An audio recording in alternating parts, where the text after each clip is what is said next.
Alright, let's get into this. So, I just heard this story about Matt Damon saying some shit to some black woman on the show. The show is called Project Greenlight. It's been on for a few years now. It's where they take some indie filmmaker who has an idea about a film, and whoever wins, whatever, they get to make a low budget film. And this film is called Not Another Pretty Woman or something like that. And during the show, one of the only black people on the panel is talking to Matt Damon about people are gonna get ideas in their head, or how are they gonna perceive things when they see this black character, this black woman being slapped around by her white pimp. Because if it was a black pimp, he would have treated her like a queen. I guess there are good pimps out there. That was so not the point Effie Brown was making. She voiced concern on how the character of Harmony would be written and portrayed, given that the writers and the director are white, which is understandable because it's more than possible that the writers and the director will apply perspectives to the character that could turn out to be superficial and stereotypical. And if you look back on history, the hooker, Sapphire, Jezebel role is one of a couple of pretty restrictive, problematic tropes that black women are limited to in cinema. And in the story, keep in mind in the script that Harmony is the only black character. And having the only black character in the story be a sex worker or a hooker is kinda concerning. Again, for aforementioned reasons. Not to mention that the black woman sex worker with a white pimp thing kind of has a racially sensitive tone, which can be horrible if it's handled badly by a director and writers. And Matt Damon's response to that concern was basically, well, Leo and Christian like the script as is, so meh. Followed by that tone deaf response, when you talk about diversity, excuse me, you do it in the casting of the film, not in the casting of the show. Do you want the best director? Which shows that for all his being liberal and whatnot, he still has this, takes a very ivory tower perspective in casting of his own show, and thinks that people are hired based on their merit alone.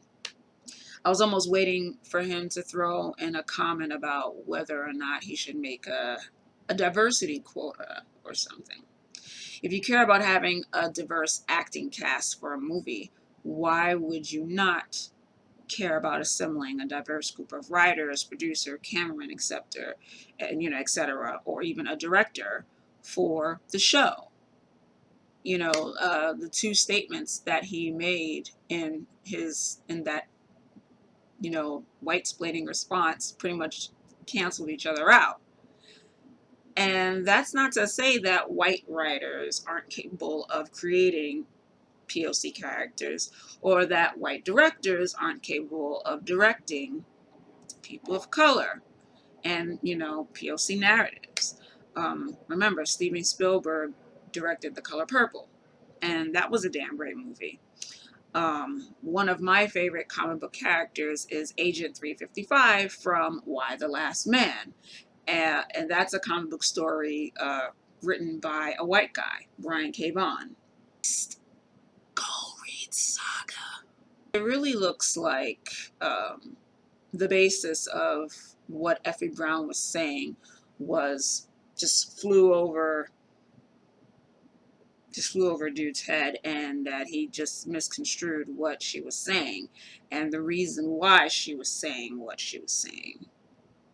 Also, when it comes to white liberals saying racially problematic things, It's not going to be like racist conservatives with, you know, nigger and porch monkey and shit like that.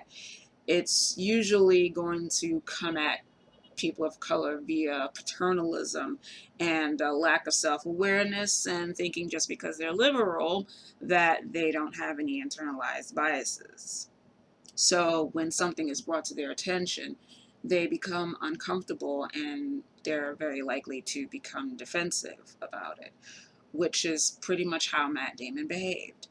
It became obvious that he still has some blinders up regarding diversity, yet tried to explain it as if his word on it isn't supposed to be questioned via, you know, his talking over Effie when she tried to respond to the things that he was saying. Which brings me to this point that I want to make. I think I've said it before, but it seems like a lot of liberals or liberal-minded folk have a problem with being held accountable for mistakes that they make, especially depending on, you know, whether or not they've doubled down on their mistake. And I mean, I got nothing for that. If you see yourself as a liberal or a progressive or even a socialist or whatever, you can't be a coward when it comes to critique and learning how to go about your praxis of being an ally or, you know, just, you know, less of a person who makes that kind of mistake. And from what I've seen via my timeline and through retweets on Twitter, because I'm on Twitter a lot, nobody's calling for Matt Damon's head or anything like that, or saying, you know, oh, I hate you, Matt Damon, blah, blah, blah, blah. So, I mean, spare me the whole social media mob shit. He said some privileged shit and was held accountable for it. And a lot of people made up a bunch of memes and shit and had a laugh about it at his expense.